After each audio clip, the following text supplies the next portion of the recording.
So now without further delay, let's begin today's Business Call to Action webinar, Capturing Impact, Inclusive Business and Development. It's my pleasure to introduce your moderator for today, and that is Saurabh Lall. Saurabh, you have the floor. Thanks, Greg, and we're very excited to be here today. I think, this is going to be a really interesting webinar, and it reflects a very important topic that ANDE and Business Call to Action have thought about for several years, and so I'm particularly grateful to our friends at Business Call to Action for convening this webinar. For those of you who may not be as familiar with BCtA, this is an organization that aims to accelerate progress towards the Millennium Development Goals by challenging companies to develop inclusive business models that offer the potential for commercial as well as development impact. And so, it's supported by a wide range of government agencies, and 68 companies worldwide have responded to this business call for action by making commitments to improve the livelihoods of millions. We're particularly excited to work with Business Call to Action and also the organizations on this webinar in better understanding how we can actually measure that impact. And we think that, this is sort of a critical factor in really helping us meet the Millennium Development Goals and sort of raise millions of people out of poverty. So without further ado, I think what I'm going to do is, just quickly give you all an introduction to the Aspen Network of Development Entrepreneurs, and then introduce our speakers and the topic for today. So I'd like to just start by, saying we have a number of different organizations in the presentation today, including Sustainable Harvest, Dimagi, and TaroWorks, which is a product of the Grameen Foundation. And we're going to be speaking a little bit about how these organizations can actually collect data on their impact, whether it's impact in terms of socioeconomic development or other specific indicators like health or education, and how they can actually also integrate this data into their business models, into their decision making as inclusive businesses. So I think this is, we're kind of moving forward from collecting data for the sake of collecting data to really trying to understand how we use the data in our business models. So just a brief overview about the Aspen Network of Development Entrepreneurs and the work that we do. ANDE, as we call it, is an organization that's housed within the Aspen Institute here in DC, and we have over 180 members that focus on what we call small and growing businesses. And again, this is a term that we use to distinguish it from the broader set of small and medium enterprises, because we believe that these organizations, these SGBs, are different in a couple of ways. They're not the sort of lifestyle size businesses that are created to small and designed to stay small. They're firms that have a lot of potential for growth and actually want to grow and expand and create more jobs and greater impact. But often they lack access to the resources that will help them grow. And that's really where you see, a range of different organizations, including investors, including capacity development providers, foundations, development banks, really playing a strong role in helping to support these businesses. And so, again, this is where we work closely with Business Call to Action as well, because we see a strong role for larger inclusive businesses that are working with small firms in their supply chain to really play a role in supporting them and the livelihoods of their employees. This is just, a sort of example of our range of different members. And, it ranges, as I mentioned, from the investors and capacity development providers to corporations, foundations, development agencies, all aiming to support small and growing businesses in developing countries. So I think what I'm particularly excited about this particular presentation, this particular webinar is, a lot of our work focuses on figuring out how to measure this impact. Our hypothesis is that supporting these businesses will lead to poverty alleviation and economic growth, and we're working with a lot of our members and organizations to support research and metrics and evaluation to help them measure that impact. And we do this through two sort of frameworks.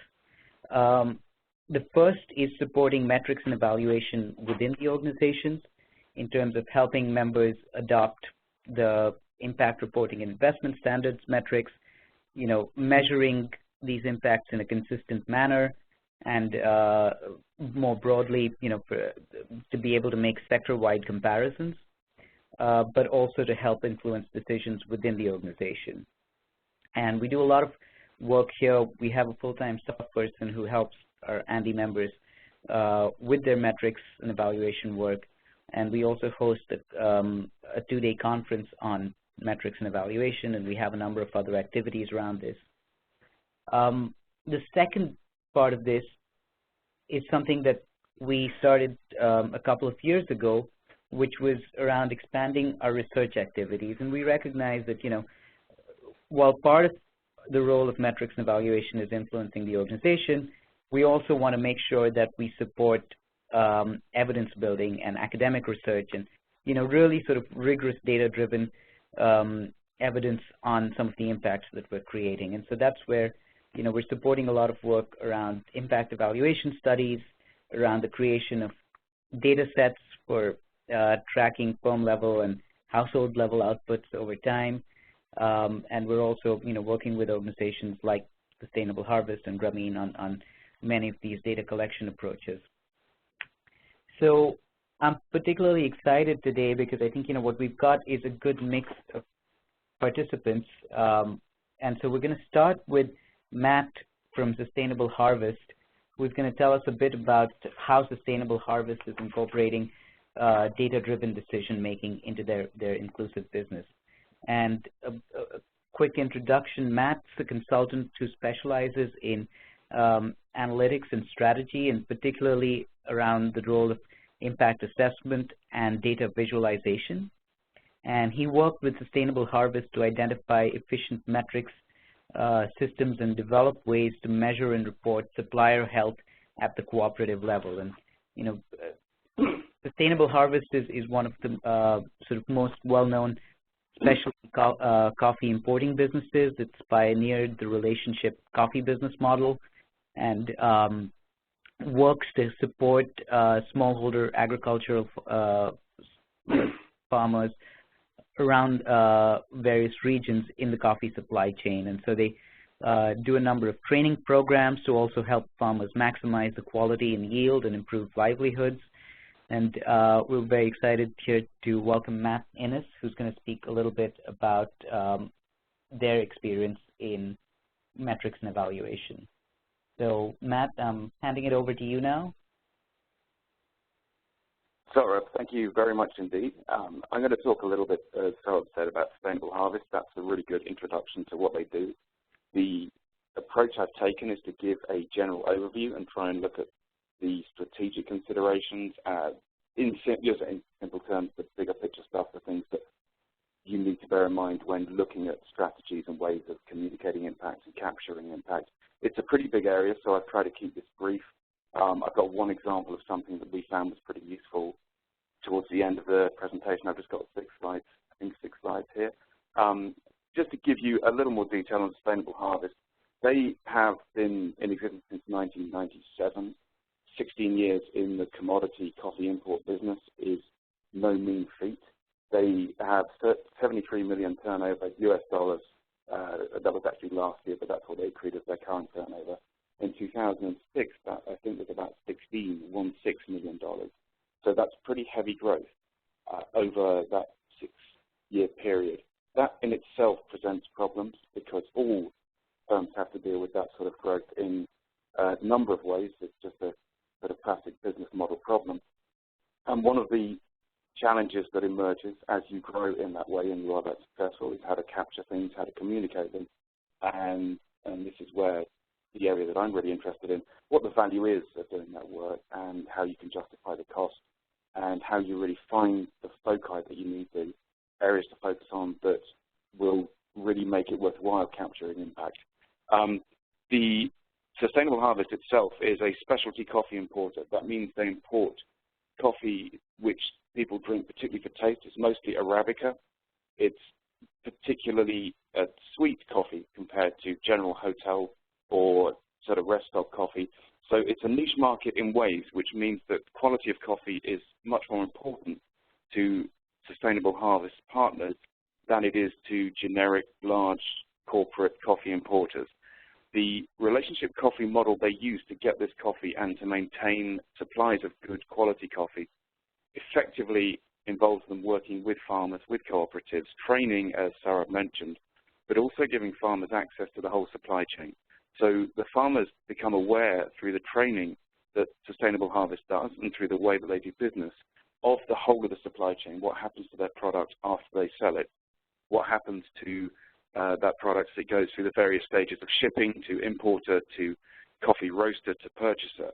And allowing them to see that process is intended to bring them into the supply chain and really give them an ability to control their coffee. To give you an example, with specialty coffee testing and tasting, you can give a coffee a score, and that means that there is some common area between the grower and, say, Whole Foods, who wants coffee of a particular quality. So the grower has a much more direct connection to the purchaser of the coffee at the end of the supply chain. That's really, really important because it gives the grower the ability to grow coffee to particular specifications, and it gives them an understanding of the importance of production and managing farm areas carefully and managing quality moderation carefully. So this is a pretty involved model. It involves a lot of resources committed by Sustainable Harvest in training and in managing their end of things. And that's why capturing the impact of that, making sure that that model does give people the value that they need is really, really important. When you look at that $73 million turnover figure, it looks great, the growth is great, but in any commodity market, particularly in coffee, your margins are very low. So that does not indicate that this is a safe, secure, steady operation. Anyone who's worked in coffee knows that it can be pretty tricky. And so it's important to measure every single part of what you do, but also to make sure that you're doing that for value, not that you're just doing it because it makes you feel good. And also at a personal level, it's a small firm, and they are a group of people who sincerely care about whether what they're doing sincerely affects farmers. And their connections, their contacts with farmers are very, very high and frequent for a company of their size. So the interesting thing about this is that it matters to their commercial operation, it matters personally, and it matters to the mission of the company. So that's what I put as the commercial challenge. Really what I try and do is help them identify how much this is worth, where it matters, and where it has impact. So just to move on to the challenges and limits, they are in my mind the same thing. I try to organize what I say around the questions that were set out in the webinar overview. I'd like to look at the strategic areas first. If you are trying to work out what to capture, your starting point should be your mission, whether that's just commercial or whether it's got impact components. You have to start there. And some of the painful work involves actually critiquing your mission and working out exactly whether it works, what your theory is, what you have to support it, and where you could improve it or where you could develop it. That's something most people come across when they're working in this field. That is directly attached to the cost and value of what people do. I come mostly from the for-profit sector. Most of my experience is there. And the thing I like personally about working with this is that I like the commercial pressures. I like the discipline of making sure that this stuff is worth doing, that there is value to it. And that's going to be the second question. It's what do we do, what do we want to achieve, and where's the value, where does it work? The last area you need to think of in terms of strategy is proportionality. And this is something that I've come across a lot in terms of indicator sets, people looking at something like IRIS, which is fantastically well developed, really useful, but nobody has to use all of them. Looking also at COSA sets of indicators, there are hundreds of questions you could ask. That can be overwhelming, but it's important to remember that as long as you capture something, this is a learning curve. It's a process. It's not something that you need to fix in the first 6 to 18 months of any operation. and any attempt simply to capture everything isn't going to return much for you. So what I usually suggest people do, and what I did with Sustainable Harvest, is work out the core indicators, the first level of indicators, which basically show you that what you think works does work. And that, I think, is the most important first step. Once you've tied that into the mission, once you've looked at what you really want to achieve, then you can start looking at it in terms of cost and value. It's iterative as a process, so you return to that and you go through those steps again, and then you validate what you're doing as the data comes in. So that's really the strategic overview. In terms of bigger ideas, I think those are the important challenges and limitations to anybody trying to start in this or to develop their strategy in it. I'm just going to move on to the next part. The question for a lot of small firms, particularly in SME, small to medium enterprise field, is what they're able to do. So everybody would do an enormous number of things if they were funded very, very well with no real need to attach value to that. But as I said, the discipline is useful because working out what you can do and what you can collect is usually the bigger factor in what you actually end up doing in practice. A lot of SMEs are small staffed. A lot of them keep labor costs to a minimum, and analysts and people to work on this stuff night and day are pretty expensive. So it's important to look at capacity. I've listed there technology, skill-based, and partnership. Technology and skill-based are capacity limitations, but as I've mentioned on the right, they are interchangeable. There is an extent to which creativity and skill can overcome technological limitations. Sustainable Harvest, for example, have a relatively small technology department, but they're very, very good, they're very creative, and they're happy to look at things from different perspectives if it's going to work. You can keep the mission in mind, you can get a lot done, as long as you're not trying to capture 200 or 300 pieces of information. So skills and technology are key. Sustainable Harvest works extensively using their own system of data collection and communication, which is RITS, and they mostly collect that information on iPads. And I think the most important thing about their technology use, and I want to make sure I emphasize this point when I'm speaking, is that it goes across the supply chain production supply side as well as the impact side. For Sustainable Harvest, their impact is inextricable from their commercial effectiveness. If they can't sell high-quality coffee or can't supply it consistently at a reasonable price, they're not having impact at farmer level. It's just not going to happen. Now, to an extent, that's a burden to carry because it's pretty obvious if you're not doing it, and it's do or die in one sense. But on the other hand, that means they can use technology to assess whether farmers are supplying coffee effectively, whether they're useful supply chain partners, and that will capture the impact. That will capture the financial impact on a cooperative or a community. So skill and technology in combination in these circumstances make it really straightforward to simply look at the model as one. You're not looking at impact separate from core operations. You're looking at impact and operations as the same thing. And sometimes people seem to conceptually separate the two. To my mind, and this is only my perspective, it's just the way I approach things, if you're not having operational impact, then you need to revisit your mission. You need to be one and the same on those issues. And that makes a lot of work much easier in terms of identifying what you capture. So those are more theoretical, organizational limitations when it comes to capacity. When you're talking about how to overcome things like that, one thing people don't always realize is the amount of public data that's available and the number of partners who are interested in getting deep into supply chains and finding out what the impact is. So COSA do a lot of work with large corporate partners who research in areas looking for the value in sustainable production, looking for real data. Saurabh mentioned rigor earlier. The level of rigor is intense with the work COSA does, and it's very serious work, and it's an area where partnerships are extremely useful because there are people looking to establish the same questions of impact as small operations out there. And that goes to cost. Cost is another big issue. The cost of these things is not bizarrely prohibitive, but it can be very high. And if it does look like too much for a small budget in the first 6 to 18 months of existence, then partnerships are a very useful way of doing it.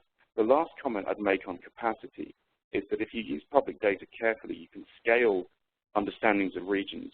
The way Sustainable Harvest approached a lot of this in the last 2 years was to use projects for individual cooperatives and use that scaled sensibly with statistical prudence to understand regions and other areas of production. So that's an overview of the capacity areas. I have not met a situation yet where there isn't a creative way to get useful work done. So often people who haven't worked heavily in capturing impact view a long list of indicators, they see it as a high expectation, and they miss the fact that simply starting creatively to do something is going to have a really high level of impact on communities, on the community of people who are trying to measure this stuff, on us. So that's a very useful approach to take. I think it also stops it looking like a burdensome area to work in. So that's challenges and limits. In terms of the example I've got of value, I'd like you to look at this slide. You can see that coffee production is marked in the brown color and food security in the blue color. This is not from a set of data we have. What I've done is take this from a composite of various bits of data that we've collected over the last couple of years. The reason I haven't given you original data, and this is worth understanding if you go into partnerships, is that often the data is proprietorial and partners want to retain the data. So you need to be careful going into partnership arrangements of understanding exactly who can do what with what. Often confidentiality is very important to large commercial operations, and that's something to bear in mind, but that means they're willing to support data collection opportunities. If you look here, this was just one of the more useful graphs that we came up with in the last couple of years, and my main interest is visualization of data. And this was amazingly effective in what was an accidental way, to be honest, because it showed that coffee production in the typical harvest cycle pulled up food security. Now, you can see the blue line rising. It then drops at the end of the year. In one circumstance, food security dropped when school fees had to be paid, which most people can relate to. And after people had seen the effect of, or the association between coffee production and food security, and it's not too far to go into causation, it's not too much to go into causation there, they understood that this might be a relationship that worked two ways, that this would show not only the impact on people, but it would also show the impact of food security on coffee production. And once you get to the point where you can impress the supply chain group and you can impress productivity and supply side analysts and decision makers, then you can really get access to much more useful resources, and you can start making really persuasive cases for the importance of social impact to production and to things that are involved with a really serious commercial need. So that's what I hope is a brief overview. I'm keeping an eye on the clock. That's one example of a graph we used. The last thing I'd like to end on, just as an old, hoary English undergraduate, is that there's a lot of intelligent thought on here, on this area. The first quote I've just got there in summary is about design. Edward Tufte is somewhat of a data visualization guru. He is diligently rigorous in the clarity and accuracy of his presentation of information, and the clean way that he supports presenting data is very important. So don't dismiss the idea of design and clarity and accuracy and visualizing this data for other people and internally. The second quote is fairly well known. I think it's important to mention that because I don't feel too comfortable when people reject anecdote. Anecdote is a data point. Anecdote is important. It moves people and it motivates them. So you should hang on to anecdote. Just treat it as one data point. It's an important one, but keep hold of it. And the last one is by an English physicist at Oxford. I think it's important to remember that we're looking at hard measurements of objective material here, and that's a very important aspect of this work. So it can be beautiful, it can be persuasive, but it's got to be true because otherwise the commercial relevance just disappears. So that, I hope, is a relatively brief overview of the sort of work Sustainable Harvest have done. I'm open to any questions, but what I'm going to do now is hand over to Carter. Thank you, Matt. And I think we'll take questions at the end. So let me just quickly introduce Carter. So Carter is the Chief Operations Officer at Dimagi, and he manages their business operations, strategy, finance, and a number of other things. He was previously a senior associate at Ideas 42, a Harvard-based think tank applying behavioral economics to design financial products for the poor. And he's worked in multiple regions around the world on financial services, banking, and risk management. He's passionate about data-driven business decisions, and is going to speak about some of the products that Dimagi has been creating to enable better data collection. So, Carter, over to you. Great. Thanks, Saurabh, and good morning, everyone. And thanks to the Aspen Network and Business Call to Action for having us. So I want to start by quickly introducing both Dimagi and the technology products that we offer. And the lens I'm hoping to provide today is really both to look at Dimagi as a social enterprise trying to develop our own metrics and measure our own impact, but then our technology services and really us as a technology company, part of our mission is to really get metrics and data as part of the offering that many of our clients and organizations, which tend to be NGOs, nonprofits, and governments, use our technologies to really drive at some of these metrics and some of the topics we'll discuss. So I've put a list of things giving the background on Dimagi, but I'll probably breeze through this quickly in the sake of time. But just briefly, we were founded in 2002. We're about 60 team members at this point with offices in Africa, India, and the US. Our primary focus is on open source technologies, but as I mentioned, we are actually a social enterprise ourselves. We're also a benefit corporation, and really our guiding principles internally are to focus on impact, team satisfaction, and profit in that order. And moving on to give you a sense of really what we do, our focus is on technology products and mobile platforms for frontline workers. So historically, this has been community healthcare workers or any really frontline worker working in international development. And our technology works both on Nokia and Android phones, and we've developed a lot of technologies over the years, all open source, focused in information and communication technologies, or ICT. And then what I want to highlight now is really looking at Dimagi's products, and we've tried to shift really our offering and softwares to be products for NGOs, nonprofits, to build their own mobile applications and use their own data in a way that optimizes their organization. So we have a platform that's called ComCare on which our main products are based. And ultimately, it has kind of the range of services you would expect across an ICT product. So there's a mobile application that you can build and customize yourself. And all of our technology is context agnostic, so it can be used across many sectors and many support areas, and it really is us working with our partners to design their own data collection tools and their own service delivery tools. So ComCare really allows for mobile applications to be built and customized based on how organizations are trying to use their own data. And then we also have a product called ComConnect, which focuses primarily over SMS, and this is a two-way SMS-based application.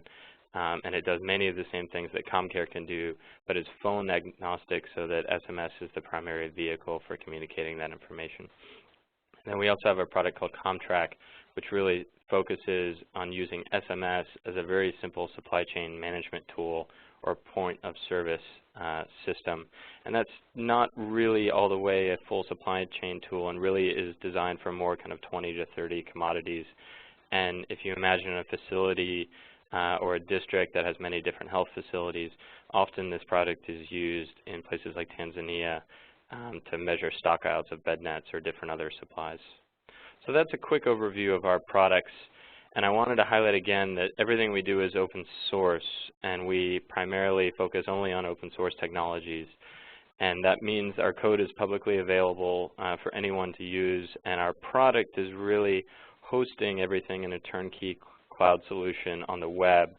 And our main objective over the years has been to push actually our solutions into a way where you don't need software developers to deploy them. So this allows many NGOs, nonprofits, and organizations to use our technology without needing to build a lot of technical expertise in-house. And then we focus primarily on resource-limited or underserved communities. And just to give you a sense of our scale and our progression over the last few years, the blue bars in this slide represent our kind of revenue growth. So we do just under $4 million in revenue per year. And then the red line represents the number of beneficiaries we've tracked through the system. So because we work with so many different organizations and build many different mobile systems for them, we struggle with a lot of the topics that many of the speakers have discussed of how do we measure our impact across many of these different systems and many different data sources. So the red line shows our growth of users using our system and the number of beneficiaries that we've been tracked. And just a quick note about Dimagi, so our business model is only in open source code, and we really generate our own revenues through low hosting fees of people using our cloud-based server, and then we offer most of our services through startup or support packages, really not only talking about how you can use our technology, but one of the biggest learnings we found is how solving mobile technology solutions and getting mHealth systems in place is really less about the technology and very often about the people in the process supporting that technology. So as part of our business model, we've been trying to build things like web-enabled application building tools so people can build their own tools. We've rolled out an app store where people can start sharing applications across many geographies or even different sectors. And then we've been trying to kickstart people in what we call proof of concept packages to help organizations get started with collecting data and using that data to make an impact. So slide 6, I think, is really getting at what the webinar and many of the discussion points are trying to answer. And I just wanted to let you know a little bit about what Dimagi has learned internally and then also what we've learned working with our clients in many of the international development sectors. So if we start from an ideal, the first step is always to collect the data and start measuring an impact. So our primary technology product is really an management information system, or MIS, called CommCare. So at the most basic level, we develop a system that allows people to actually capture that data. And then in the ideal case, what you really are trying to collect data for is to do something about it. So our objective is to really use this data and to improve the service delivery on the ground where the data is being collected. So this could be anything from reminders for visits for community healthcare workers to follow up with a given patient, performance benchmarking against different people in the mobile workforce, or ideally even targeted real-time feedback in the site where the mobile worker is visiting the client. So we've come across a variety of challenges through the years, and I just want to highlight a little bit about how our technology fits into the overall challenges of measuring this impact. So as a technology provider, we're really an enabler of existing programs. So we partner with NGOs and nonprofits to design a solution on top of their existing program. And there are many things when you are only managing the technology that are largely outside of your control. And even in some of these programs, it's largely outside of our client's control. So that's a really important challenge as you try to identify what impact you're making and what areas are you going to measure. And ultimately, a baseline is really tough to find. So many of our clients and some of our funders are asking, how many lives saved have you done? How much impact have you really made? And it's really tough to get the data of many of the baselines in order to really show what impact you're making. So I think there are a few learnings that we wanted to highlight. So one is don't automate broken systems. So it sounds pretty intuitive, but particularly given the hype around mHealth and mobile solutions these days, there's quite a big bubble where people really want to get involved and they really want to start early. But it's really important to realize the technology is an amplifier of whatever the program is currently trying to operationalize.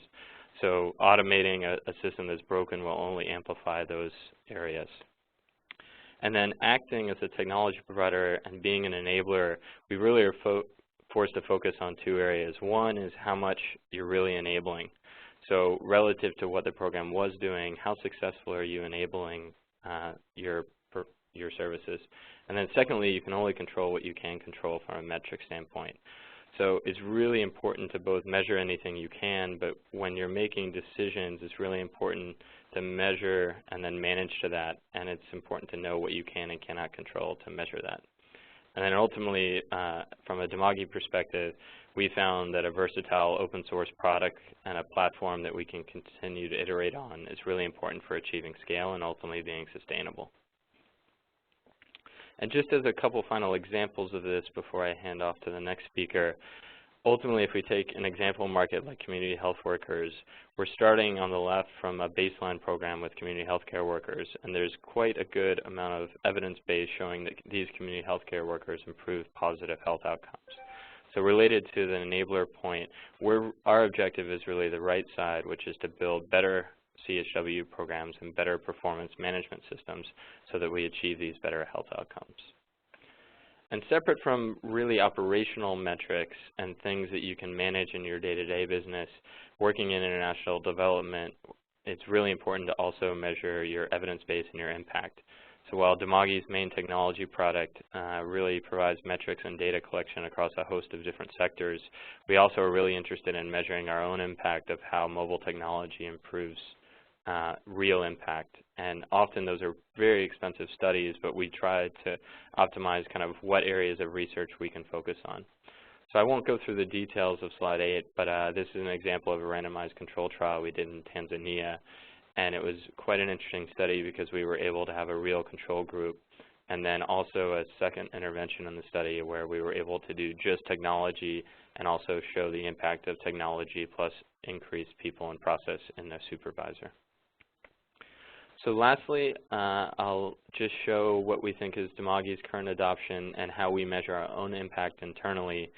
So some key stats, we're active currently in 31 countries.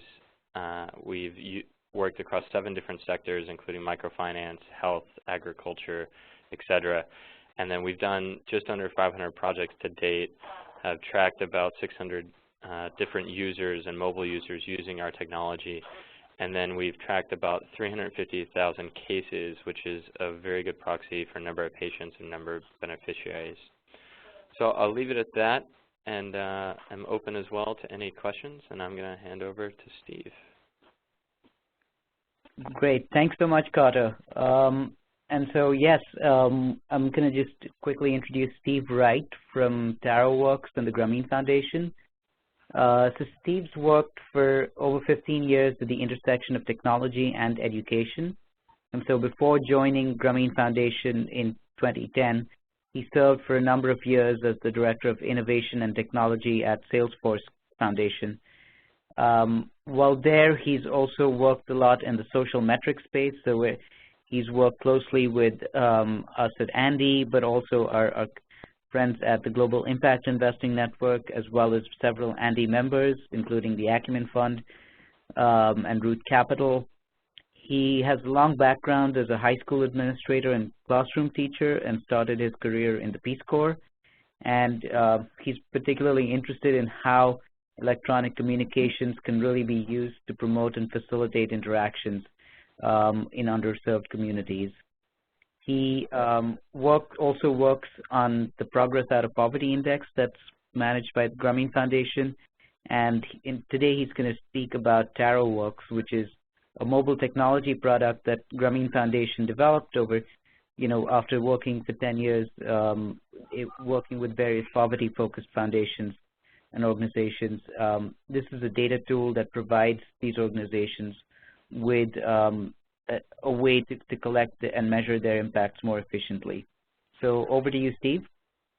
Thank you very much, Saurabh. And thank you, Matt and Carter, for your comments. There's a lot that's been said that I won't repeat because it was said very well, and I think what I will be talking about will hopefully build on what has already been put before you. So the Grameen Foundation has been working in poverty alleviation and mobile technology specifically for over 10 years now. So let me tell you a little bit about the Grameen Foundation. We try to focus really hard on very specific problems that we perceive that we have seen are facing the poor. There are more than this, but in an effort to have a tight focus, this is where we really put our attention. So insufficient and inconsistent income, that one's pretty clear. Inability to tolerate shocks and manage risks. So these come around as health shocks or other sorts of economic shocks. We do a lot of financial services, microfinance, microcredit, microsavings, these sorts of things. lack of essential and actionable information. That's a lot of what we've been hearing recently, especially in the Dimagi use case. So we worked very closely, actually, with Dimagi through the MOTEC platform in a couple different places, and that work has been very exciting to see exactly what you were just saying about how that information can be used on the ground in order to improve somebody's lives. And then finally, which is really the section which I will be focused on mostly, is the needs are not understood and subpar services are delivered to the poor. And so we at, in my team at Grameen Foundation, we build tools for those who serve the poor. We are a B2B entity, essentially, business-to-business entity. And our goal is to improve their ability to do their work. So what I'm going to do is talk to you about the two tools that we build and give you a flavor of some of our customers, some of the people who are using our tools. So I'm going to start with the context of TaroWorks. So TaroWorks is a technology product. It has Salesforce.com as its back-end, enterprise class database in the sky, and it has mobile phones or Android phones as its front end or its field-based end for online, offline work. So it's really those two different interfaces. And what the tool does today is it helps inclusive businesses manage their field work. A great example of an inclusive business is what you were just hearing with Dimagi and community health workers. So there are also, you know, in agriculture, you see ag extension community workers there as well, and as well as point of sale. So any social enterprise who's selling a product to solve a problem, like solar, water purification, these sorts of things. So those are the kinds of customers that we're working with. We enable these organizations to effectively manage that work of the field force, but as well, we enable them to collect the data in the context of that work. And this can be M&E type of data, but it can also be really registration data and basic GPS of where have the salespeople gone. So you can pull back into your back end the kind of data that you need to effectively run a business. So let's look at some specifics. So talking about managing field work. So you see two different interfaces on the left. And the details of the screen aren't important, but what you're seeing is the ability to create a job and then to create tasks against that job. And then you can push that out to the Android phone. And so you have an administrative worker who is in a main office that will have internet connectivity. And they're pushing it out via an Android to somebody who now knows exactly where to go and what to do when they get there. In this case, it's an example of looking at wells. Another example is Honey Care. So these are one of our customers in Kenya. They're a beekeeping micro-franchise, and they have several hive technicians that they have to send out to various farmers, various micro franchisees who are doing beekeeping. And they inspect the hives, they register new farmers, and they look at their efficacy, what's working, what questions can we ask to help us understand our work. That's one of the contexts in which we do that work.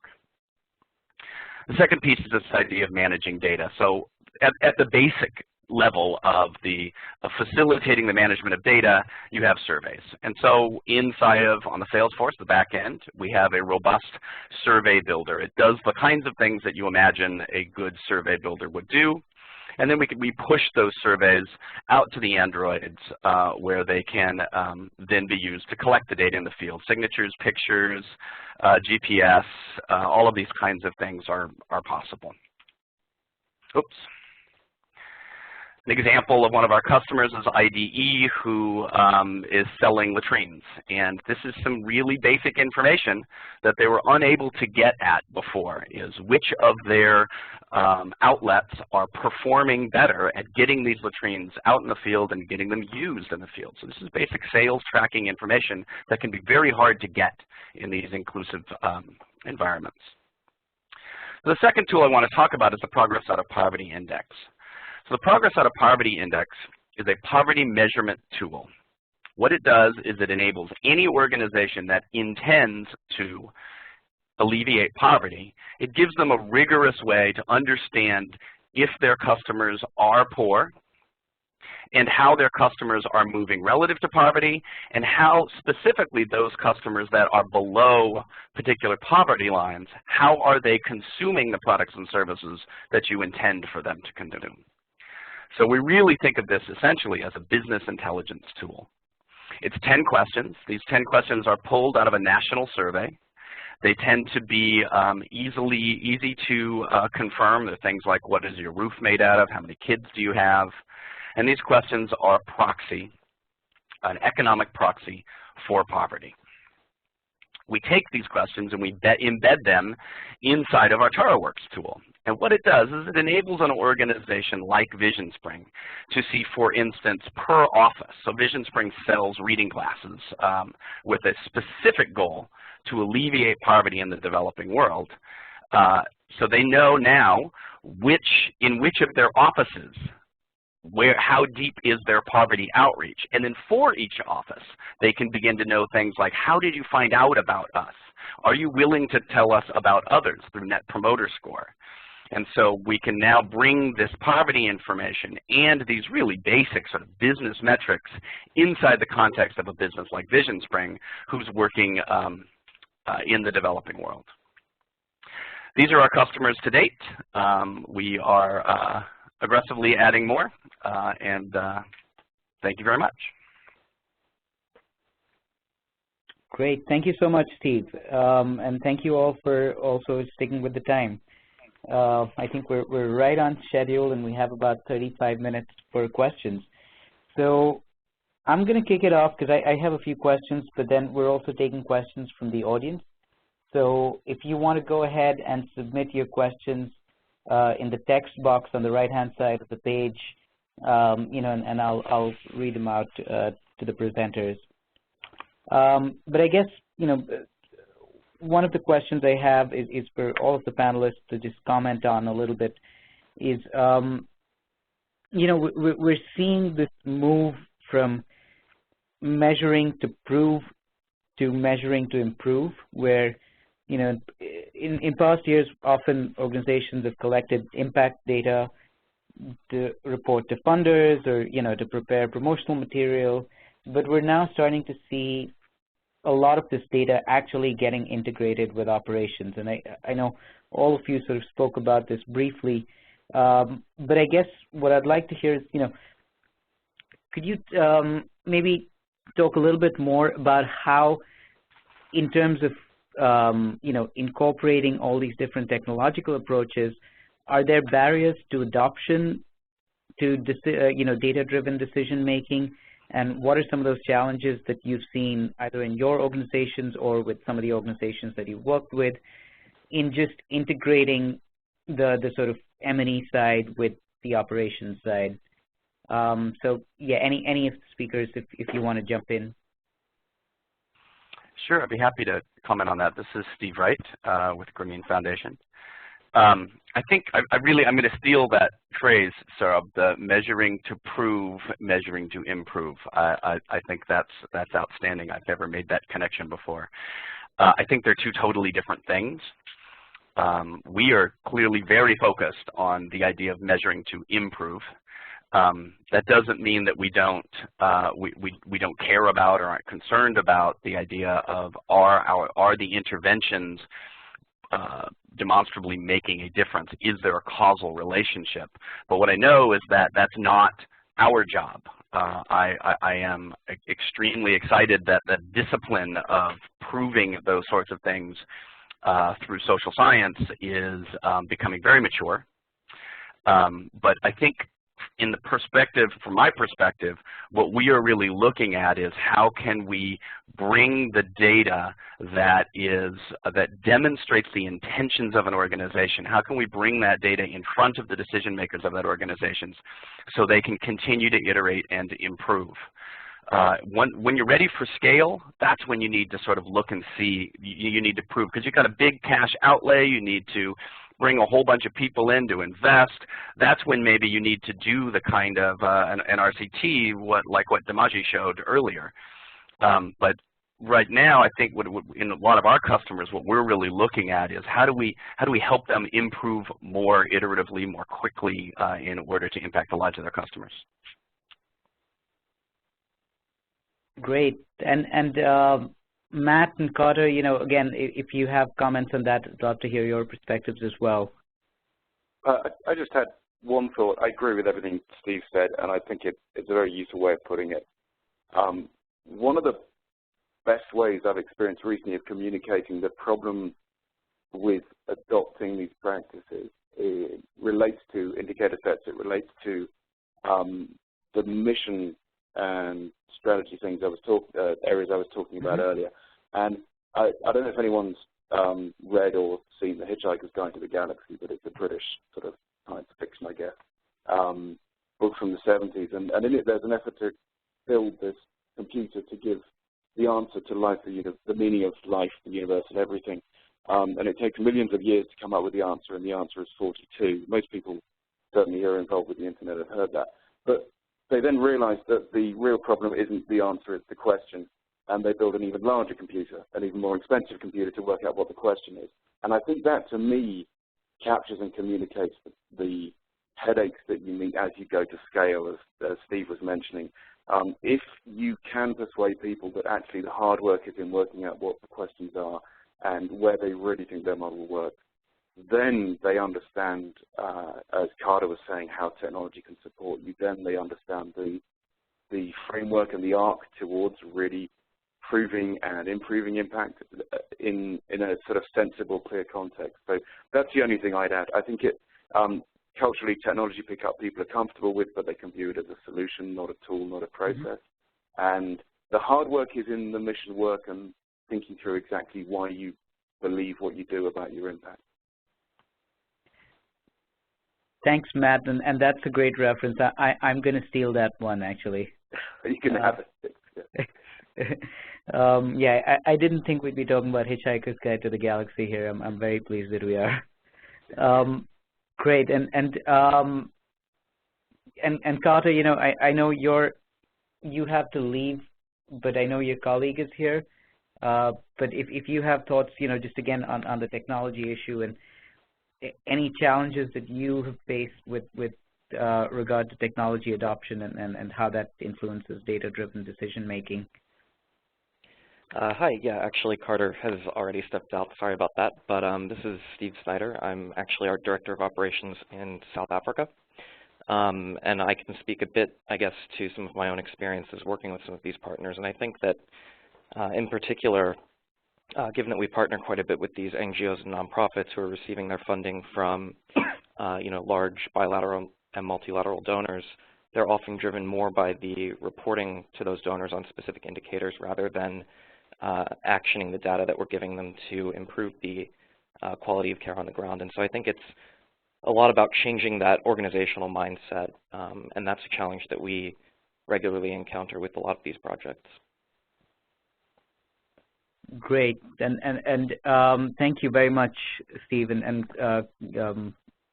Carter and Matt.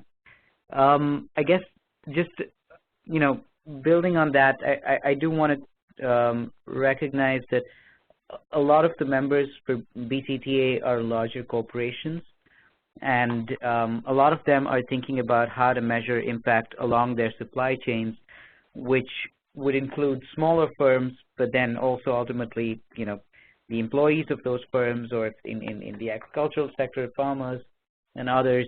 So I guess, could you talk a little bit about how you can use some of these technology solutions to measure along the supply chain and at multiple points? And Matt, I know Sustainable Harvest has some experience with this, obviously, but for the others as well. Yeah, if nobody minds, I'll also answer or also address Sarah Enright's very useful question about balancing stakeholder interests. That is one of the challenges that anybody in the supply chain faces. The interesting context for this, for me personally and professionally, was when we were looking for funding last year for a project to really sample the supply chain. And a potential donor who was very interested in what we did expressed skepticism at cooperative and community data collection veracity and robustness. In other words, saying, can we get accurate data from the people who grow this coffee? And anyone who's worked in any supply chain knows that every member of a supply chain has their interests, their directions, and their approaches to technology. There's comfort with technology at a number of levels, but it's a tricky area. Even for firms that I'd work with, finding out hard data can be very difficult to process internally if it doesn't tell you what you already assume was true. But to look at the various stakeholders there, you balance the interests best by creating a free flow of technology and information.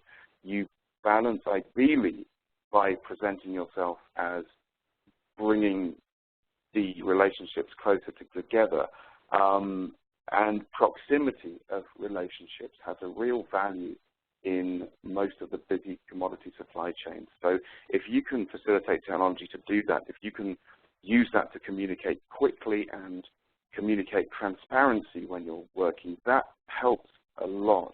Effectively, just to try and tie Sarah's question to the technology issue, farmers, investors, buyers, and importers like Sustainable Harvest have a common interest in securing consistent, timely supplies of high-quality coffee.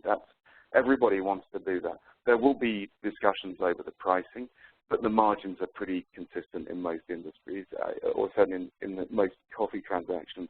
And when we work with technology particularly, what we like to do is generate interfaces that investors and farmers can access. Returning information to communities is incredibly important, and it's something that they can use to develop their own capacities. And the ability to import data from Sustainable Harvest using iForms Builder for some of its work, to import data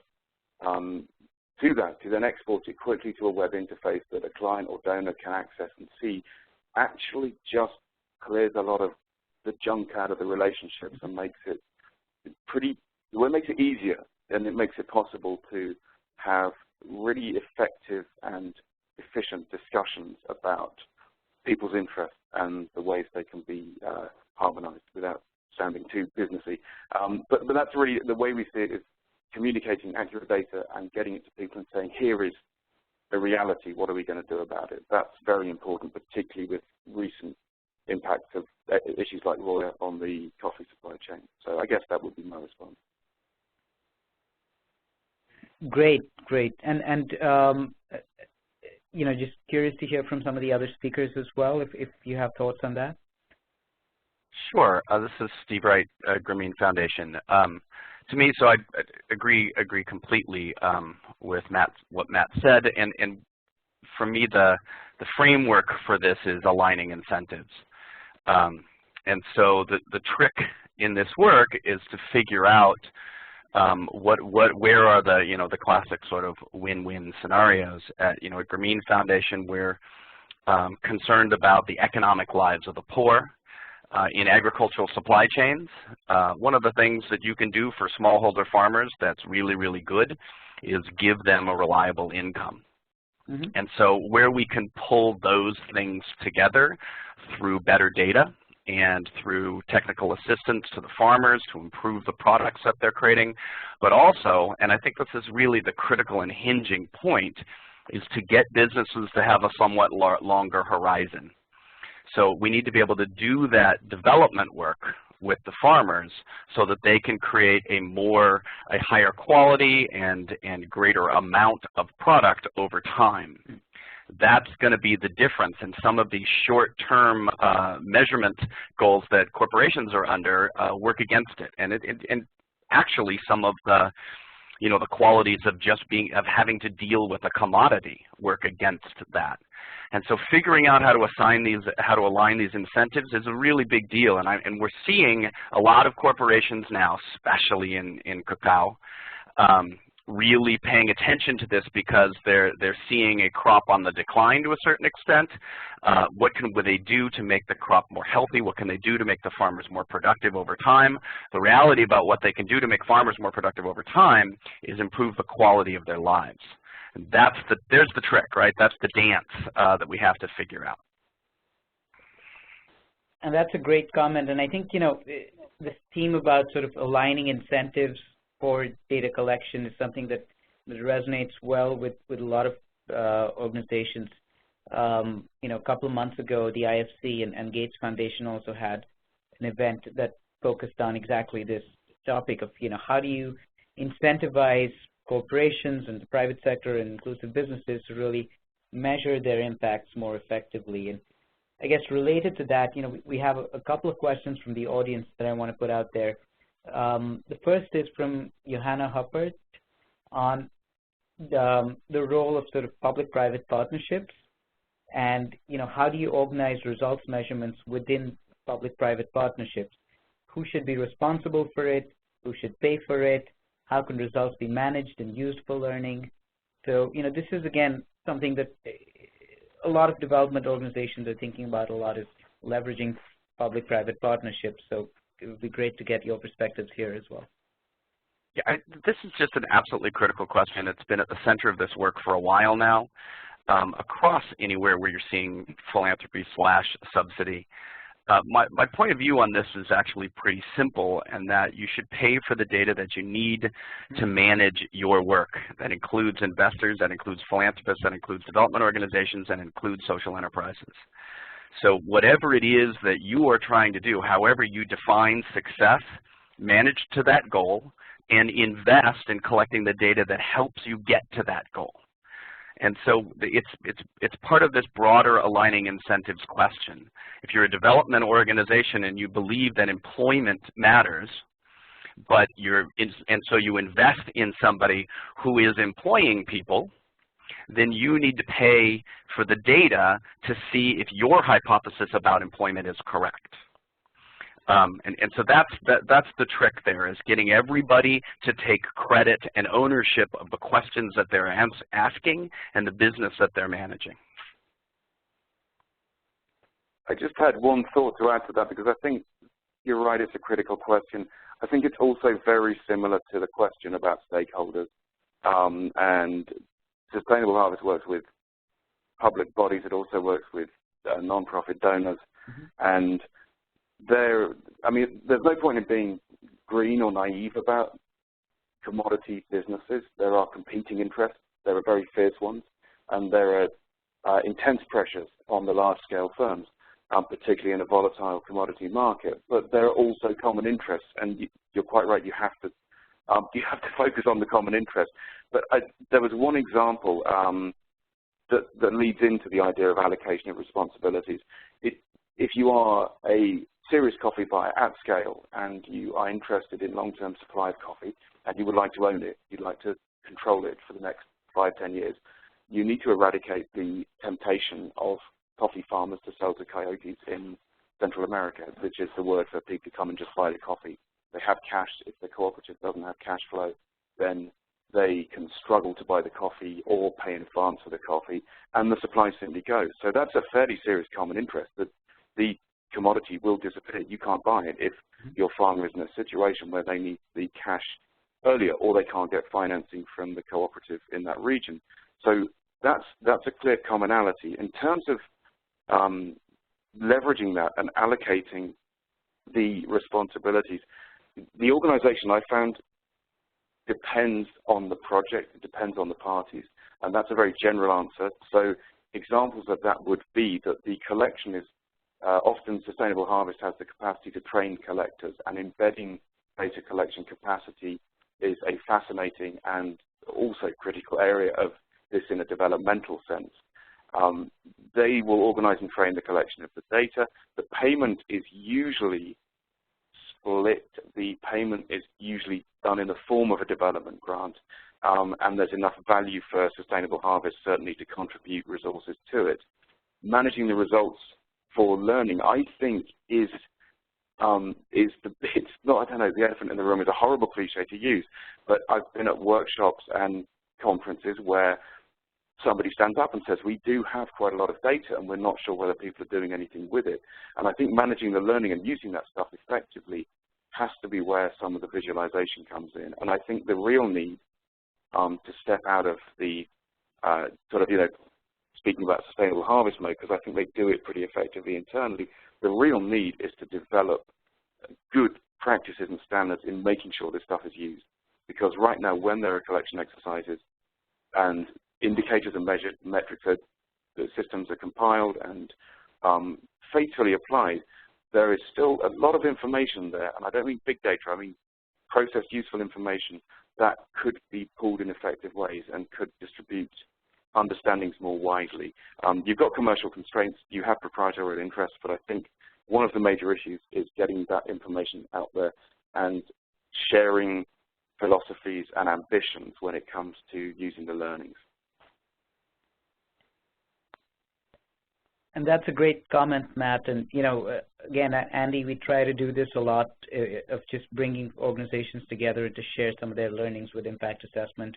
As I mentioned, we have a 2-day conference specifically on this topic. So, we're very keen on sort of realizing how organizations can actually use impact assessment.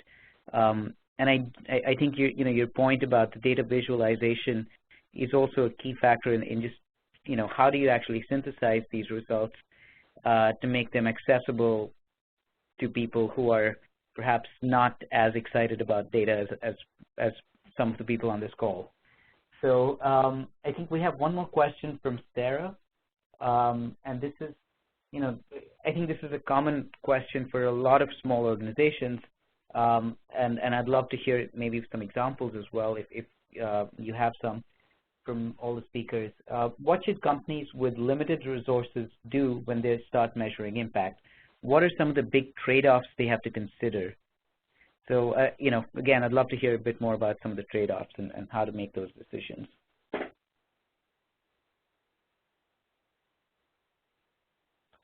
So I think companies know how to do this if they just apply the exact same filters that they apply to run their business. And that's the critical aspect here, is that these things are, for lack of a better way to say it, taken seriously. And so if the company believes that a change needs to be made, they should apply a program, an initiative, an intervention in order to address that change. And they should pay attention to whether or not that intervention is effective. This is what companies do when they build a product. This is what companies do when they have any service. This is the exact same paradigm. And that's where we have to get, is when we have to bring this inside of the act of management. I think that's an amazingly succinct way of putting it, and I'd only agree with it. The commercial pressures, organizing yourself around a lean system of metric management is essential. Yeah, I would just add, and this is Steve at Dimagi, it's really about figuring out where you want to go and figuring out then which indicators are most critical to track in terms of arriving at that goal. And one thing we found in introducing technology to existing structures is that while we're able to capitalize on certain efficiencies, we also quickly start identifying areas where there's room for improvement or where we change the way that a process is completed, and often are able to then change the whole way that that organization views the information they're collecting and the work that they're doing. And so I think that it's interesting to see how the introduction of these new technologies can really alter in ways that were not necessarily foreseen at the outset of a project, the way in which an organization carries out its work and really reassesses its goals and the impact that it's looking to make in the work that it's doing. Great, thank you. So I think we have time for one final question, and if there are, I believe we have, yes, one from Claire Lissaman. So there's lots of interesting stuff here around businesses that are trying to impact poverty, but do you have examples of good practices for businesses that were not necessarily set up with this social mission, but are now measuring impact on poverty? And so, how are they doing it? Why are they doing it? Basically businesses that don't necessarily have an explicit social mission, but are also measuring impact. I think the ag world and Matt, you're going to know a lot more about this than I, but I think the ag world is the perfect example of this right now, where you're beginning to see, suppliers, middlemen like e-com, who are building a brand around, trying to build a brand around being the sustainable supplier. That's very exciting. You're seeing Unilever, who's making very strong statements about not providing some data into the market so that to reduce the short-term pressures on their bottom line.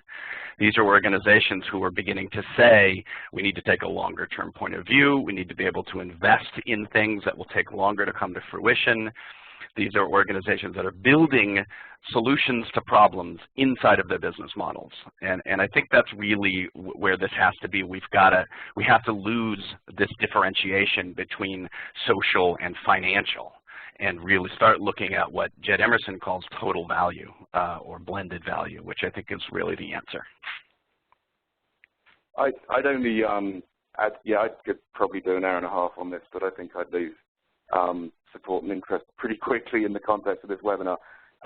Sustainable harvest, for example, was not explicitly set up to reduce poverty. It must have been, and it must have been part of the plan, but it would not survive simply by reducing poverty. It just doesn't. The manifestations of poverty, the food insecurity, are essential in the sort of belief and data that the firm has to communities which can provide good, consistent, timely coffee. So that, if you like, is the area where poverty and living conditions emerge. That's very much a developing hypothesis, because proving something is fundamental is probably impossible in the long run. But it is a very serious part of operations, and I think that was a very useful comment about the big companies taking interest. In terms of large supply chains, if you look at the cocoa deficit and you look at the likely coffee deficit, there is fantastic value to people who only think about money in making sure that these communities are able to produce commodities stably. We had venture capitalists come to the Let's Talk Coffee conference that Sustainable Harvest holds, and I just couldn't work out quite why they were there. But they were looking at the financing of these growers. They were looking at the money in the supply chain resilience and agility, and that, I think, is where hopefully we see a move from the agility and clear thinking of small firms to the larger firms. They're listening to the findings of institutions like COSA and Sustainable Harvest, and there's enough value for them to commit time and money to this stuff. So that's really good to see. But I think the poverty arises, to actually answer the question, poverty arises as an important consideration in operating effectively commercially with communities where it's an issue. Yeah, and I think it's worth putting a note of caution on this too. As corporations are beginning to see the opportunity to improve their business by addressing poverty as essentially a negative externality, right?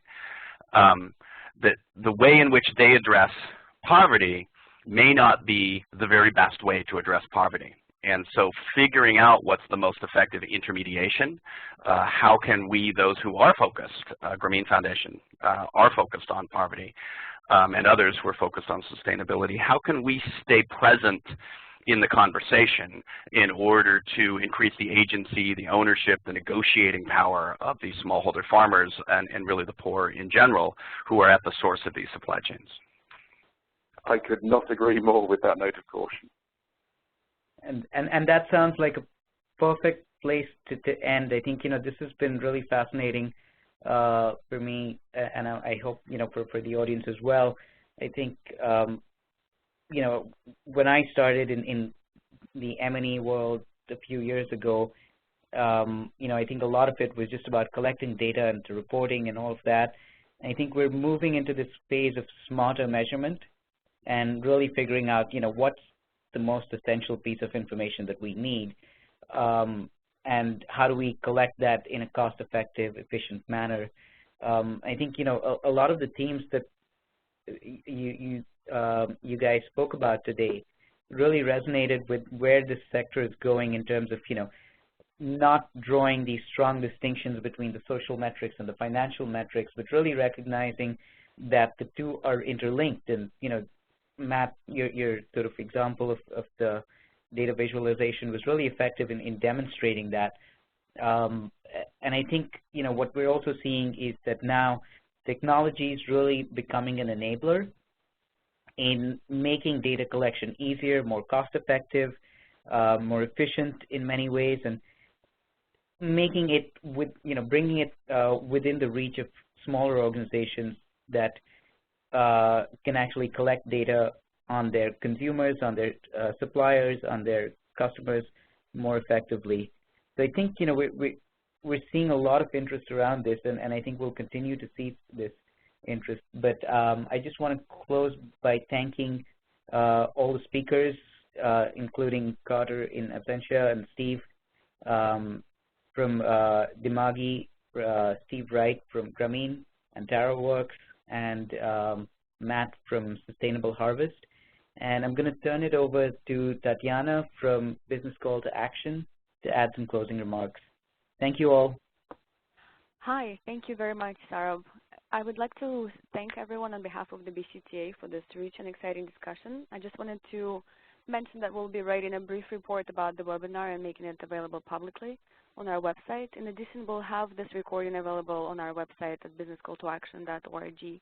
And we encourage you to follow BCtA and our colleagues in the field as we continue progress on measuring impact. Thank you very much. And ladies and gentlemen, again, that does conclude today's webinar. Thank you so much for joining us, and you may now disconnect. Have a great day, everyone. Thank you.